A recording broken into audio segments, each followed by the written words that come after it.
चलिए, यूरोपीय कंपनी में हम आपको ब्रिटिश ईस्ट इंडिया कंपनी भी बता दिए थे। यूरोपीय कंपनी में सबसे पावरफुल हो गई थी ब्रिटिश ईस्ट इंडिया कंपनी, जिसके कई रीजन थे। किस्मत भी सही था, समझदारी भी उन लोगों में थी, धन की भी कमी नहीं थी, टेक्नोलॉजी में भी बहुत आगे थे। देखिए, वही आगे जाएगा जो टेक्नोलॉजी से समझौता नहीं कर रहा है। अगर किसी की टेक्नोलॉजी पीछे रह गई और पैसे से कमजोर हो गया, वो गया काम से। दुनिया में कोई भी आगे गया है ना, उसके पास दो चीजें देखिएगा, टेक्नोलॉजी और पैसा दोनों है। अमेरिका टेक्नोलॉजी पैसा दोनों है। चाइना को एशिया का मरीज कहा जाता था, सबसे पहले उसने देखा कि टेक्नोलॉजी कहां से आएगा, तो पैसा लाना कोशिश किया, अब पैसे से टेक्नोलॉजी बना दिया। और आज चाइना को देखिए, चाइना अपना मुकाबला किसे कर रहा है? अमेरिका से। हम लोग झुनझुना की तरह देख रहे हैं। हमारी मीडिया तो विश्व गुरु हम लोग है ही हो गए हैं। इन विश्वकन्याओं ने तो देश डुबा दिया। तो हम लोग ना मतलब अभी भी नहीं समझ पाए हैं चीजों को यहाँ पे। और भारत में देखेंगे लोगों को जब भी अगर आपके पास पैसा नहीं है, टेक्नोलॉजी नहीं है ना, तो आप उस देश की एक बड़ी आबादी को रोजगार नहीं मिलेगा। जब एक बड़ा आबादी को रोजगार नहीं मिलेगा ना, तो आदमी उल्टा सीधा काम में लगल रहेगा। कोई किसी का पैर खींचेगा, टांग लड़ाएगा दूसरे काम में, इधर की बुराई उधर करेगा। लेकिन अगर वो काम में बिजी रहेगा, वर्क में बिजी रहेगा, तो उसको इस सबसे कोई मतलब नहीं रहेगा यहाँ पे। तो हम लोग पीछे रह गए। अब ब्रिटेन वाले जब थे सब, किसी भी युद्ध में ज्यादा नहीं उलझते थे सब, उतना ही उलझते थे सब जितना कि उनका अपना फायदा हो जाए, अब बाकी सब उलझ जाते थे सब। हम ब्रिटिश ईस्ट इंडिया कंपनी, यूरोपियों का आगमन वगैरह सब तो बता ही दिया था ना। अब देखिए, यूरोपियों का आगमन में सबसे पहले कौन आया था? पुर्तगाल। सबसे पहले पुर्तगाली 1498। उसके बाद डच। देखिए, एक भारत आगमन की बात करेंगे तो पहले डच आए थे सब, लेकिन ईस्ट इंडिया कंपनी की स्थापना की बात करेंगे तो डच से पहले ये सन 1600 में स्थापना हो गया था, इसका 1602 में। लेकिन ये भारत में अभी नहीं किया, ये भारत में आगे। तो स्थापना की बात करेंगे तो पुर्तगालियों के बाद England, Dutch, Denmark, France, Swedish. Paid कर दे फीस। पी से पुर्तगाल, ई से इंग्लैंड, डी से डच, कर से कुछ नहीं, डी से डेनमार्क, फी से फ्रांस, और से स्वीडन। यह स्थापना का क्रम है। लेकिन भारत आने का क्रम में ये डच पहले आ गए, इंग्लैंड बाद में। अच्छा, बिहार में सबसे पहला कारखाना किसने खोला था? डच। 1632 पटना में। 1632 पटना।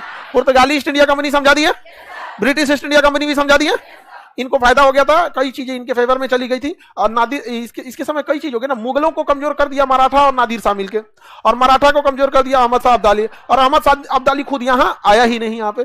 तो ये अब देखते हैं हम लोग कौन सा, Denmark east India company, Danish East India company या डेनमार्क की कंपनी। तो ये भी व्यापार करने आई थी डेनमार्क की कंपनी। यहाँ पे भारत में आएगी तो कहीं ना कहीं कारखाना डालेगी, जहां से यहाँ से सामान को बनाया जा सके और कहाँ लेके जाया जा सके। डेनमार्क बिना कारखाना डाले यहाँ पे क्या करेगा? अब बताइए, यहाँ पे अगर किसी को मसाला ही नहीं ले जाना है तो कारखाना डाल के मसाला पीस के ले जाएगा। वो खड़ा मसाला क्या करेगा? ज्यादा जगह घेरेगा। एक बोरा मिर्चा पीस के ले जाइए, आराम से उठ जाएगा।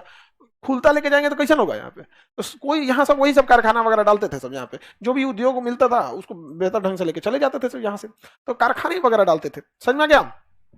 तो डेनमार्क वालों का कारखाना कहाँ था? त्रावणकोर में था। कहाँ था? त्रावणकोर में था। डेनमार्क ईस्ट इंडिया कंपनी का कारखाना त्रावणकोर में। कहाँ था? त्रावणकोर। त्रावणकोर कहाँ है? केरल में। कहाँ पे? केरल में। केरल में है डेनमार्क वालों का। ये हो गया त्रावणकोर में। कहाँ डाला उन्होंने कारखाना? त्रावणकोर। इनकी कंपनी चली ही नहीं, इनकी कंपनी नहीं चल पाई। सारे एरिया पे कब्जा हो गया किसका? ब्रिटिशर्स का। और इन्होंने कहा कि भैया ब्रिटिशर्स से लड़के कोई फायदा नहीं है। वाडिवास की लड़ाई में ब्रिटिश ने किसे हरा दिया था? फ्रांसीसियों। वेदरा की लड़ाई में डचों को। पुर्तगालियों से विवाह कर लिया था। और मुगलों को हरा दिया था बक्सर के युद्ध में। बंगाल को हरा दिया था प्लासी की लड़ाई। तो इनके एक तो ब्रिटिश शक्तिशाली हो गए थे, और दूसरा कोई क्षेत्र ही नहीं छोड़े थे सब, हर जगह कब्जा कर लिए थे सब। अब इस एरिया में ब्रिटिशर्स आके कॉफी की खेती करते थे। किसकी? कॉफी। इसने भी सोचा कि हम भी कारखाना लगाते हैं।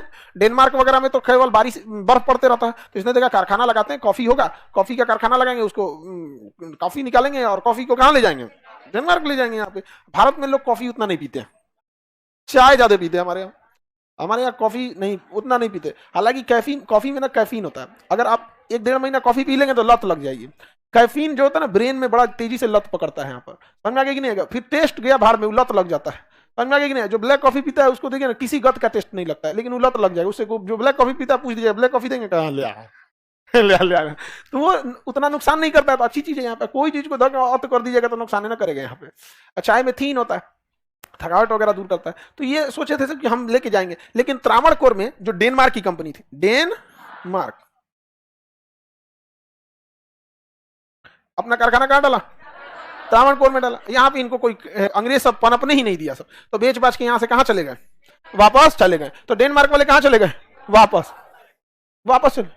डेनमार्क वाले क्या हो गए, वापस चले गए सब, यहाँ से खत्म हो गए। स्वीडन वाले कुछ कर ही नहीं पाए सब, स्वीडन वाले भी आए सब, ना वो बेचारे कारखाना लगा पाए ना व्यापार कर पाए। तो दो कंपनी कुछ नहीं कर पाई, कौन, डेनमार्क और स्वीडन। स्वीडन वाला तो आ भी नहीं पाया, वहीं स्थापना हुआ, यहाँ आया, अंग्रेजों सबसे सामान वामान खरीद के चल गया।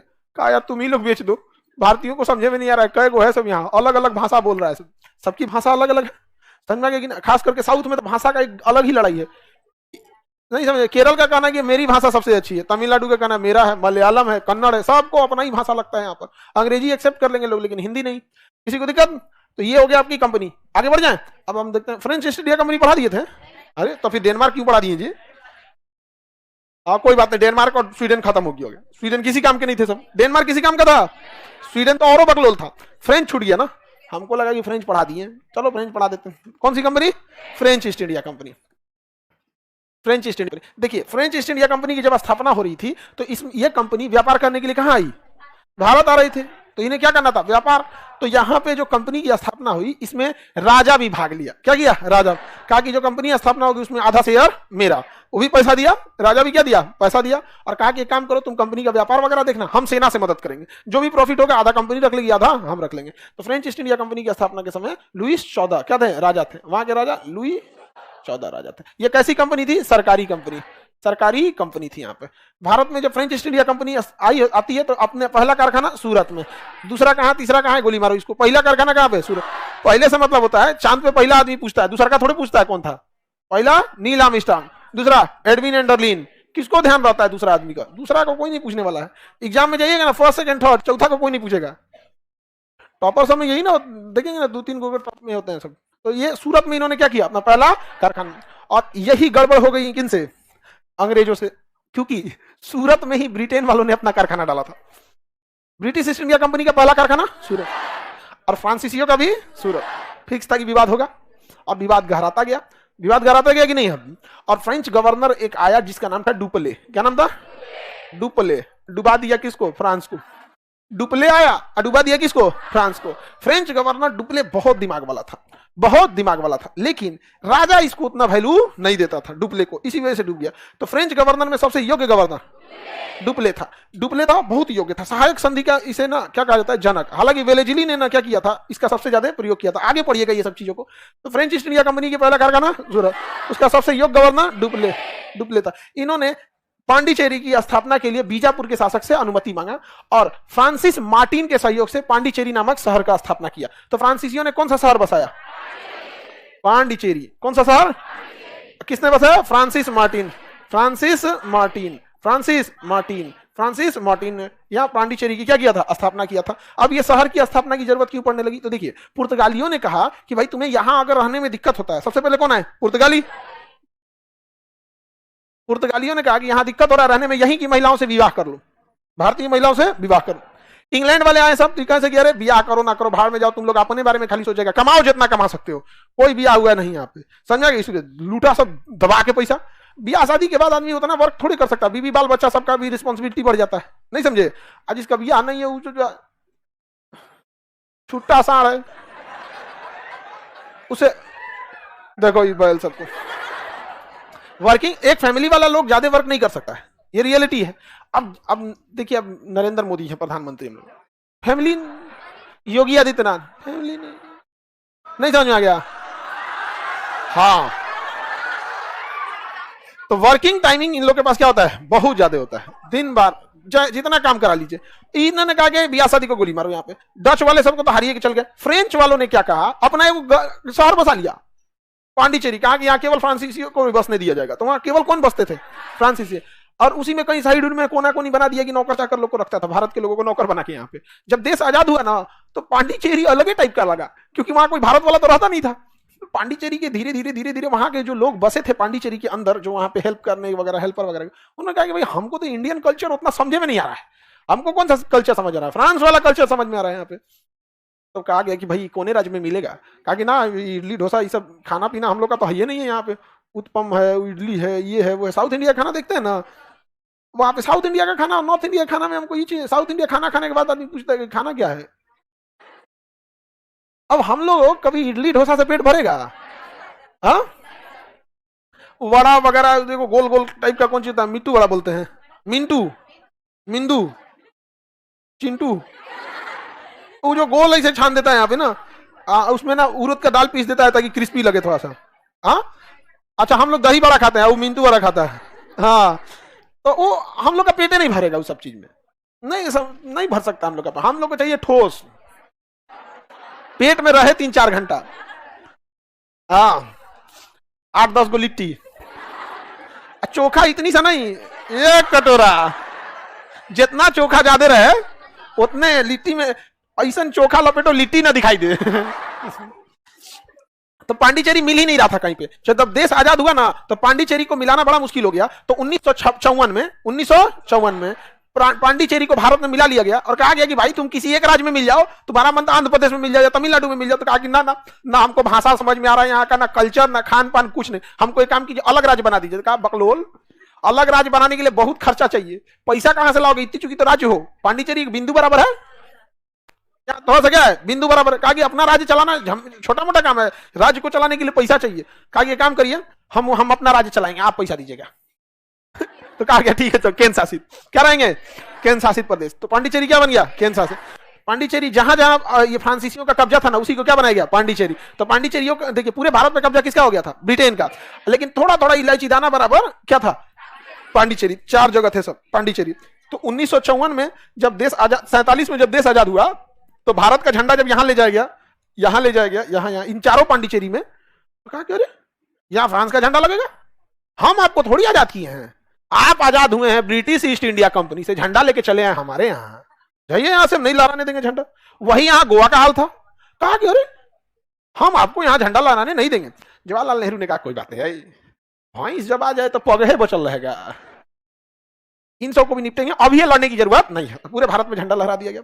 1954 में जवाहरलाल नेहरू ने सेना को आदेश दिया, निपटा दो, क्या करो, निपटा दो। तो पांडिचेरी निपटा दिया गया, भारत में मिला दिया गया। लेकिन उनका कहना था कि भाई हमको प्लीज आप किसी राज्य में मत मिलाइए, हमको खर्चा दिला दीजिएगा सेंट्रल का, हमारा कल्चर अलग है यहाँ पे। खर्चा दिलाया गया और इसे पूर्ण राज्य बनाया गया केंद्र शासित 1956 में। तो दोनों को 54 में भी, 56 में उसे एक राज्य का, पूर्ण राज्य तो आज भी नहीं है, केंद्र शासित राज्य का दर्जा दे दिया गया। तो पांडिचेरी भारत में मिल गया। पुर्तगाली कब्जा कहां किए थे, गोवा में, आगे हम आजाद नहीं करेंगे। 1961 में ऑपरेशन विजय के द्वारा इनको भी समेट लिया गया।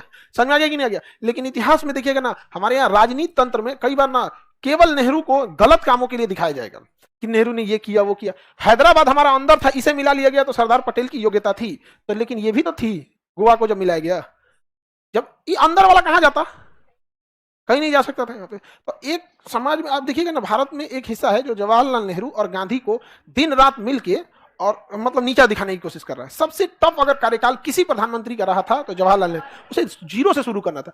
कल को आप प्रधानमंत्री बन जाएंगे ना तो इंडियन रेलवे अपना चल रहा है, मतलब ही नहीं है। जो एयरफोर्स अपनी काम कर रही है, आर्मी अपनी काम कर रही है, नेवी अपनी काम कर रही है, उसको क्या मतलब है प्रधानमंत्री कोई भी रहे, सिस्टम बन चुका है। समझ में आया कि नहीं आ गया, एकदम स्मूथ हो चुका है। लेकिन जिसने सिस्टम को शुरुआत किया था, कैसे नियम रहेगा, कानून रहेगा, कितनी सैलरी होगी, कितना प्रमोशन दिया जाएगा, किसकी क्या जिम्मेदारी रहेगी, कौन किसको रिपोर्ट करेगा, कौन किसको सस्पेंड कर सकता है, इतना टफ काम था। मतलब सबसे ज्यादा चैलेंजिंग काम उसी इंसान को मिलेगा। अंग्रेज इतना लूट के गए थे सब, और अंधेरी गली के मुहाने पे छोड़ के चल गए थे, समझे नहीं जाए कहां से। उसका जिन्ना उगारे नाच रहा था उधर। तो जिन्ना ने बहुत उटपटांग काम किया, और सरदार पटेल, जवाहरलाल नेहरू और जो भी उस समय के मेन लीडर थे, मेन तो यही लोग थे, मेन तो यही थे। गांधी जी तो नरम दल वाले थे, उनसे कौन सी का उम्मीद करेंगे, उनको तो मारिए दिया। हाँ, गांधी जी भी थे उस टाइम। तो ये गांधी जी ने तो कहा था विभाजन मेरे लाश पे होगा। सीआर चक्रवर्ती राजगोपालाचारी ने अपना फार्मूला देके विभाजन करा दिया। आजादी के बाद हमें रुकना ही नहीं चाहिए था। हाँ, आजादी के बाद हमें रुकना ही नहीं चाहिए, कब्जा कर लेना चाहिए। नारा दो, जो देश का टुकड़ा करे वो पड़ोसी की औलाद है। 2 साल अगर ये नारा देते ना तो हर घर ये नारा गूंज जाता। फिर कोई कहता कि हमको अलग देश चाहिए, पड़ोसी का औलाद, पड़ोस में कौन है, अरे सुरेंद्र। खामा का पड़ोसी बनना मजा था। समझा कि नहीं गया। नैरेटिव सेट अगर कर दीजिएगा यहाँ पे, जिन्ना भी घोषित हो जाता, कार्नवालिस की औलाद है। वो भी घोषित हो जाता कि नहीं। हम लोग आप थाली में सजा के देश दे दिए। आगे बढ़े तो पांडिचेरी समझ में आ रहा है कि नहीं आ रहा। तो फ्रेंच ईस्ट इंडिया कंपनी में पांडिचेरी शहर की स्थापना किसने किया था, फ्रांसिस मार्टिन। किसने किया, फ्रांसिस मार्टिन। बताइए, फ्रांसीसियों का पहला कारखाना सूरत। प्राइवेट कंपनी है सरकारी, फ्रांसीसी गवर्नर जो सबसे योग्य था, डुपले, क्या नाम था, यही लेके डूब गया। तो सब बता दिए कि नहीं? आप देखिए, पुर्तगाली बता दिए, इंग्लैंड वाला बता दिया, डच बता दिए, डेनमार्क वाला तो कुछ कर ही नहीं पाया, ये स्वीडन वाला तो और लोल था, झांक के चल गया। फ्रेंच ईस्ट इंडिया कंपनी बता दिया, फ्रेंच ईस्ट इंडिया कंपनी बस छोटे एरिया में क्या होती, सिमट गई थी, क्योंकि 1760 के व्लादिवास के युद्ध में इंग्लैंड वालों ने पूरी तरह हरा दिया, किसको, पूरी तरह किसे हरा दिया, फ्रांसीसियों को। अब यहां देखते हैं, यहां पे एक जगह चार्ट में देखते हैं, पुर्तगाली ईस्ट इंडिया कंपनी की स्थापना होती है 1458, ब्रिटेन वालों का 1600, डचों का 16, लेकिन पहले कौन चलाया, डच, उसके बाद कौन आया, अंग्रेज। डेनिश ईस्ट इंडिया कंपनी, फ्रांसीस आई, स्वीडन 1731, इतना बाद में आएंगे तो कौन सी होगा, समझ में आ गया कि नहीं? टेक्नोलॉजी, पैसा, टाइमिंग, तीनों चीज मायने रखता है, समझ में आ गया? जियो जिस टाइम पे आया था वो बहुत बेहतरीन टाइम था, और जियो को बूम करा दिया कोरोना का लॉकडाउन। डिजिटल क्रांति को लॉकडाउन ने बहुत बढ़ावा दिया, क्योंकि लोग घर में बैठल थे। अब घर में बैठ के क्या कीजिएगा, मच्छरदानी में कितना छेद है गिनते रहिए। खाली आदमी था, यही सब करता था। पहली बार तो लॉकडाउन लगा, समझे में नहीं आया। लॉकडाउन में आभास हुआ कि लड़कियों का जीवन कितना टफ है, खुशी रह जाती है। हाँ, किसी को अगर गुलाम बनाना है ना, तो सबसे पहले उससे शिक्षा छीन लो, फिर वो कहेगी आदत हो गया। नहीं, एजुकेशन ही चाहिए। अजीब टाइप का, बाप रे, दिमागे काम नहीं कर रहा था। एक तो बाल कटवाने दुकान में आदमी नहीं जा पाता था कि वहां किससे किसको फैल जाए, तो हम लोग अपने से काटे थे। हम अपने भाई का काटे, उसका हम बढ़िया काटे, वो मेरा कैंची दिया। ये अक्सर होता है, समझा, कैंची दिया, एक और से गायब कर दिया। हम उसका ठीक ठाक काटे थे। आगे बढ़े तो बताइए, पुर्तगालियों का पहला कारखाना सूरत, कालीकट, चला देंगे अभी कुर्सियां हम। पुर्तगालियों का पहला कारखाना कालीकट। डचों का मछलीपट्टनम, डचों का मछलीपट्टनम, डचों का, अंग्रेज का, फ्रांसीसियों का डेनमार्क, त्रावणकोर, डेनमार्क का त्रावणकोर। आई देखिए, गोहनबर्ग है, ये तो अभी नहीं किया भारत में, तो इसको कौन सी याद रखेंगे? तो बस आपको क्या याद रखना है, डेनमार्क वालों का त्रावणकोर, डचों का मछलीपट्टनम, डचों का फ्रांसीसी और ब्रिटेन सूरत, इसका कालीकट। कौन सा कालीकट, कौन सा कालीकट। अभी कारखाना का कोई ना कोई इंचार्ज होगा, कारखाना हेड, जिसके अंदर में कारखाना आटा चक्की तेल ओल पिराएगा यहाँ से। जो भी कारखाना, उस समय कौन जी का कारखाना होगा, यही सब ना प्राकृतिक चीजें थी, खेती ही था, और किसी का कारखाना। खूब से खूब केरल में जाके आप रबड़ की खेती कर लेंगे, रबड़ का दूध निकाल के रबड़ बना लेंगे, यहाँ पे मसाला बना लेंगे, और क्या बनाएंगे यहाँ पे। तो देखिए, पुर्तगाली कारखाना कौन था, अल्मेडा, पुर्तगाली कारखाना अल्मेडा। ब्रिटिश वालों का थॉमस रो, ब्रिटिश वालों का थॉमस रो। जज ये डेनमार्क वालों का याद रखे, हेडस्टमान। नीचे ये तो कोई खास, इसको नहीं भी याद रखेंगे तो चलेगा, लेकिन ये कारखाना आपको क्या करना पड़ेगा, याद रखना पड़ेगा। और सूरत, इसको तो नहीं याद रखने की जरूरत है। डचों का कारखाना Machilipatnam, Travancore Denmark, Travancore British east India company, सब तो पढ़ा दिया। अब शहर की स्थापना देखते हैं लोग, और उसके बाद से खोजकर्ता और शहर की स्थापना। देखिए, बंबई शहर अंगियार, बंबई अंगियार, कलकत्ता चारनाग, बंबई अंगियार। बंबई पहले 7 द्वीपों में बटा हुआ था, एक में बंबई नहीं था, उनमें ले आके माटी भर के बंबई बनाया है। सुन, बंबई को 7 द्वीपों का शहर कहा जाता था। छोटे छोटे द्वीप था, वारली, परेल, ये सब, कोलाबा, इसे करके था। उस सारे द्वीपों में बीचों में क्या भर दिया है, माटी भर दिया ले आके। सोचिए उस समय ना जेसीबी था ना कुछ, कितना मेहनत से भरा होगा। पत्थर पहले नीचे भरा, पत्थर का टुकड़ा भर भर के उसको क्या किया है, बराबर किया है। तो किसने, किसके नेतृत्व में, अंगियार। मुंबई, कोलकाता, दिल्ली, लुटियंस। असर पड़ गया, लेकिन दिल्ली की स्थापना है लुटियंस। तो जब भी भारत को लूटना होगा तो दिल्ली से, कहां से होगा, दिल्ली से होगा। लुटियंस, समझ आ गया कि नहीं आ गया, लुटियंस। आप भले भारत में राजनेताओं को कोस लीजिए, या जितना उनको लुटेरा कहिए, भारत में 2 विडंबना देखिए, जो जहां जिसको मौका मिल रहा है वहीं लूट रहा है। जिसको पैसा मौका मिल रहा है वो पैसा से लूट रहा है, जिसको पैसा लूटने को नहीं मिल रहा है वो दही चोरी कर रहा है। काम करने बुलाएंगे, काम ही नहीं करेगा यहाँ पे। समझ में आ गया। आप किसी अपने यहाँ काम करने वाले आदमी को लेगा ना, तो अगर उसको 8 बजे आना है तो 8:30 बजे आएगा, और फिर आधा घंटा अपना हथियार पिछोएगा। ये तो घरे से करके लाना चाहिए ना चाहिए। तो भारत में एकदम सिस्टम बनल है, भाई तुम यहाँ काम करने आए हो, एक तो आना चाहिए 8 बजे, 8 बजे आएगा नहीं, कब आएगा सर, और उसका आधा घंटा बैठ के वहां हथियार पिछोएगा, हथियार पिछो लगा, चलो हो आप काम पे। मतलब जिसको पैसा से मन है पैसा लूट लो, टाइम से मन है टाइम बकोट लो। मतलब भारत एक ऐसी जगह पे जा गया ना कि जिसको बहुत कम लोग आप जिसके भरोसे आप काम सौंप के जा सकते हैं। समझ में गया? या तो टाइम खा जाएगा, पैसा खा जाएगा, या तो क्वालिटी खराब कर देगा। हाँ, खराब कर देगा, क्वालिटी खराब कर देगा। एक आदमी अपने ब्याह में खाना बनाने के लिए बोला तो नमक के झोंक दिया खाना में, नाच दिया, बकलोल था, कम डालता नमक, जिसको ज्यादा जरूरत ले ज्यादा डाल दिया। आप कौन सी करेंगे यहाँ पे? बड़ी झमेला होता है उसमें, आटा का लोई डालना पड़ता है, लेकिन कुछ करते रहिए अब उतना थोड़ी ना रहिए जाता है यहाँ पे। तो भारत गजब। दूसरा, हम लोग ने क्या कर दिया कि जो भी पढ़ा लिखा व्यक्ति समाज में आया राजनीति में, क्योंकि देखिए राजनीति ही कंट्रोलिंग पावर देती है आपको, और कंट्रोलिंग से ही लगाम देती है किसी चीज के ऊपर। लगाम गड़बड़ तो घोड़ा गड़बड़ हो जाए। तो अच्छे लोगों को हम लोगों ने हरा दिया, और अच्छे लोगों की खासियत होती है ना, तू मैं नहीं कर पाते हैं, साइड हो जाते हैं। अच्छे लोग हमेशा अपनी इज्जत के बारे में सोचते हैं। तो राजनीति में भारत के लोग अच्छे लोगों को हरा दिए। एक अच्छा लोग को हराएं, 100 अच्छे लोग अपनी इज्जत बचाने के लिए साइड में हट गए। अरे राजनीति बड़ी खराब चीज है। और हम लोग क्या हुआ, तब हमें कैसा आदमी मिला? थेथर मिला, गरियाएगा, सुबेरे बोलेगा कि फला आदमी बहुत खराब था, असम में जाके गले मिल जाएगा। एक अच्छा आदमी, कभी आप किसी राजनेता को देखिएगा, वो किसी को बोलेगा, असम में उसी को जाके गए। कहीं पे भी, ये आप अपने गांव के मुखिया से स्टार्ट कीजिएगा, चाहे प्रधानमंत्री राष्ट्रपति तक जाइएगा, यहाँ पे यही होगा। एक तो अच्छे आदमी से ये कभी भी नहीं हो सकता। और भारत का आदमी अच्छे इंसान को हरा दिया राजनीति में, और उससे वजह से 100 अच्छे इंसान डर गए। और हर अच्छा व्यक्ति अपनी इज्जत के बारे में पहले सोचता है। उसने कहा कि भाड़ में गई, राजनीति किसी काम का नहीं है। और इसलिए तब आपको वैसे ही लोग मिलेंगे जो एकदम थेथर मिलेंगे आपको। समझ में आ गया कि नहीं आ गया? अरे कोई मतलब नहीं जानता है, एकदम चुनाव के टाइम पैर पड़ लेगा। काहे कोई बढ़िया आप किसी बढ़िया प्रोफेसर को लेके आएंगे आपके यहाँ, चुनाव वोट मांगने जाएगा, आपको देखे बाबू भैया करने जाएगा, लेके आओगे इसरो के साइंटिस्ट से, कहेगा देना है वोट दो, नहीं तो जाओ अपने लिए काम करोगे, नहीं तो जाओ इस धर्म को लेकर घूमो, 500 रुपया देगा, चुनाव में मुर्गा भात खिलाएगा, काम खत्म। तो आ गया क्या चुनाव? कोई बात नहीं, बस बस आप लोगों ने जिताया ही ऐसे लोगों को है। कैसे आदमी थे? अच्छे लोगों को हरा दिया गया है। तो खामियाजा कौन भुगतेगा? हम लोग भुगतेंगे यहाँ पे। और हम लोग ना हमेशा गुटबाजी वाले आदमी हैं। जैसे जब आदिकाल चलता था ना, जब आदि मानव जब हम लोग थे तो कबीलों में रहते थे। आज हम भी कबीले में रहते हैं, बट राजनीतिक कबीला है। राजनीतिक कबीला समझते, हम इस पार्टी को देते हैं, हम इस जाति को देते हैं। तो कबीला आज भी है यहाँ पे। यही सब मिल गया किसको बहाना? अंग्रेजों को। कहा कि अरे यार इन लोग का ना कोई सिद्धांत बचल है, ना कोई राष्ट्र बचल है, ना कुछ, ये कबीलावाद है। या तो कभी भाषा के नाम पे कबीला बना लेंगे, धर्म के नाम पे, जाति के नाम पे, राष्ट्रीयता सबसे बाद में। 26 जनवरी 15 अगस्त के राष्ट्रीयता जगेगा, जब गाना बजेगा यहाँ पे, मेरा रंग दे बसंती चोला, गाना बंद, सबका रोमा खड़ा हो जाता गाना सुन के, फिर बंद। आप अपने आप से सोच के देखिएगा, हम लोग जब भी चर्चा करते हैं कितनी बार राष्ट्र की बात करते हैं?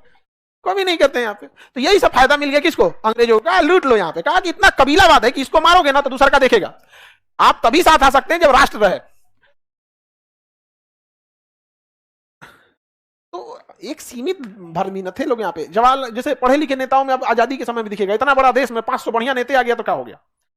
भारत में आज भी लोगों को लगता है ना कि हम अपना मुख्यमंत्री बदल देंगे, अपना प्रधानमंत्री बदल देंगे तो देश बदल जाएगा। कभी नहीं हो सकता है। आपको शुरुआत में बदलना पड़ेगा। कम से कम 10 से 12 लाख ऐसे जगह हैं जहां पे चेंजिंग की जरूरत पड़ेगी। ये को प्रधानमंत्री चेंज करने से क्या हो जाएगा? वो आदेश देगा, बतिया नहीं मानेगा, नीचे मानेगा ही नहीं यहाँ पे। तो आपको बहुत सारे लेवल तक चेंजिंग की जरूरत होगी। तो अंग्रेजों को यही सब फायदा मिल गया। तो लुटियंस की दिल्ली की स्थापना, चंडीगढ़ की,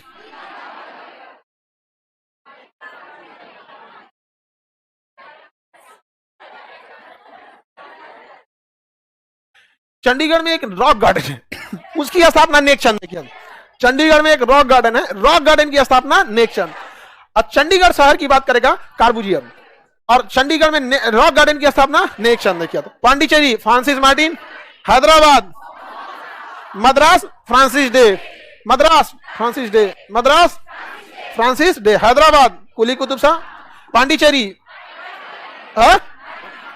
चंडीगढ़ कार्बुजियम, चंडीगढ़ का rock garden Nekchand, Delhi Lutyens, Calcutta Bombay, Bombay खोज करता तो याद रहेगा, समुद्री मार्ग से भारत की खोज।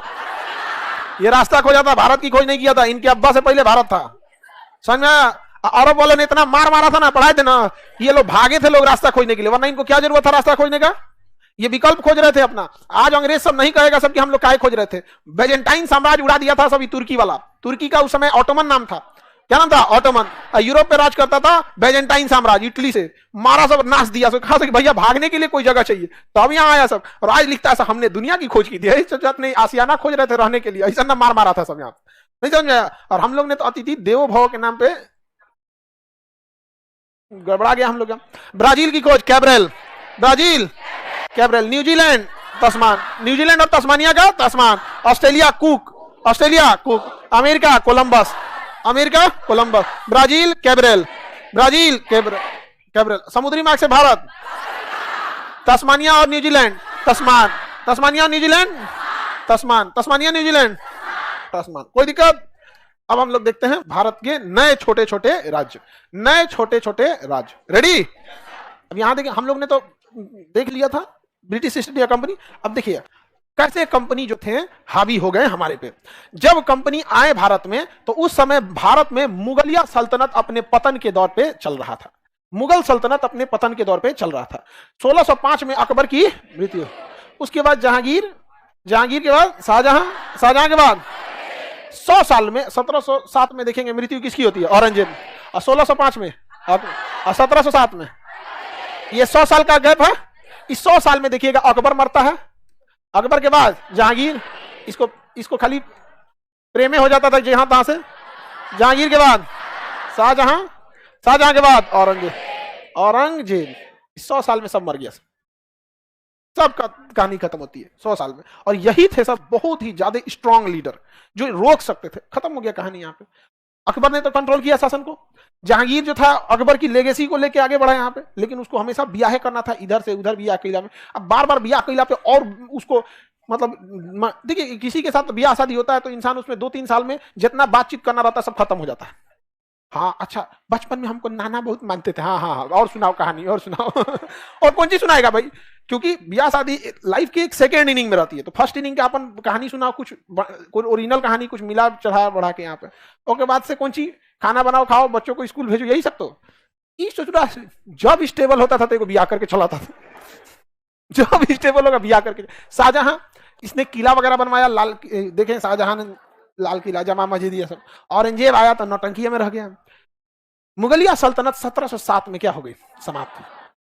अंग्रेज जब थे सब अकबर के समय में भी, टॉमस रो आया था अकबर के समय, वो केवल व्यापार करने की क्या मांगते थे? अनुमति मांगते थे कि हमें व्यापार करने दीजिए। तो व्यापार करना कोई गड़बड़ नहीं था, कोई गड़बड़।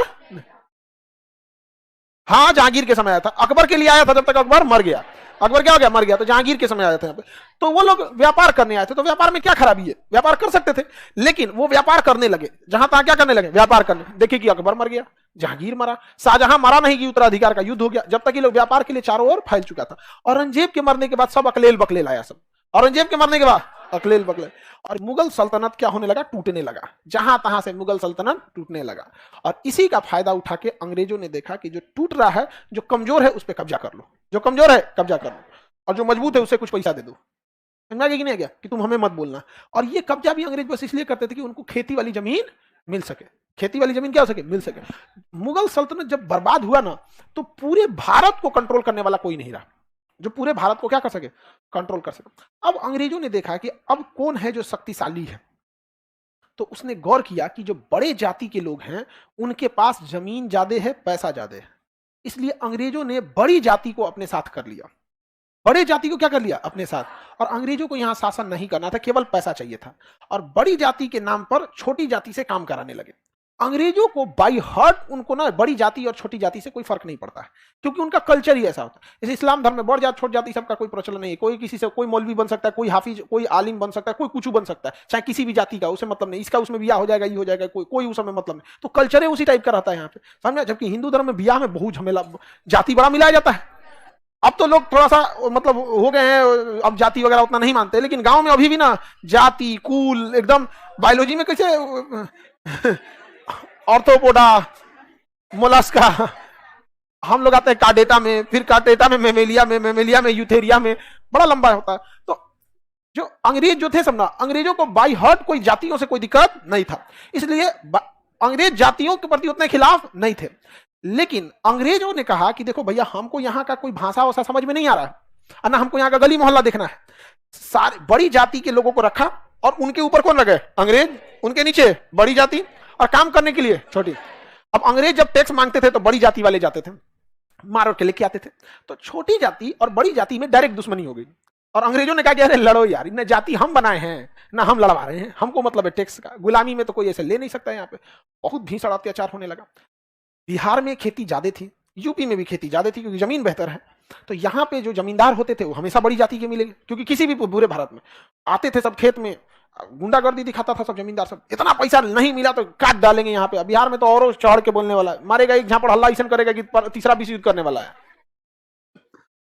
मारता था सब, वहां पे टैक्स वसूलने आता था जमींदार से, पूरे लोग डरे रहते थे। स्पेशली बिहार की जमीन बहुत वो थी। और फिर तब तक घोड़ा से आता था टैक्स लेने वाला कलेक्टर, टैक्स को कलेक्ट करने वाला कलेक्टर घोड़ा से आता था, जमींदार को डांट देता था। अभी तक नहीं हुआ टैक्सेशन सिस्टम यहाँ पे कंप्लीट इमीडिएटली। तो जो काम करने वाले लोग थे वो कहे लोग कि ये कौन आदमी हो, ये कौन आदमी हो, ये जमींदारी को डांट दिया यहाँ पे। तो लोगों ने कहा कलेक्टर कलेक्टर। तो देखा कि कलेक्टर बदल गया। क्या वो कलेक्टर कहाँ गया, क्या उसका ट्रांसफर हो गया? क्या मतलब ये जमींदार का ट्रांसफर नहीं होता है? आगे नहीं, जमींदार खानदानी आदमी होता है और कलेक्टर पढ़ लिख के होता है। तो अब यहाँ का आदमी देखा कि हमको कोई जूता से मार रहा है, कोई कोड़ा से मार रहा है, और कलेक्टर आके उसको तुम ताम करके निकाल, भाग यहाँ से। समझा? तो अब यहाँ के लोग कहे हमरो बेटा कलेक्टर बने। समझ आ गया कि नहीं आ गया?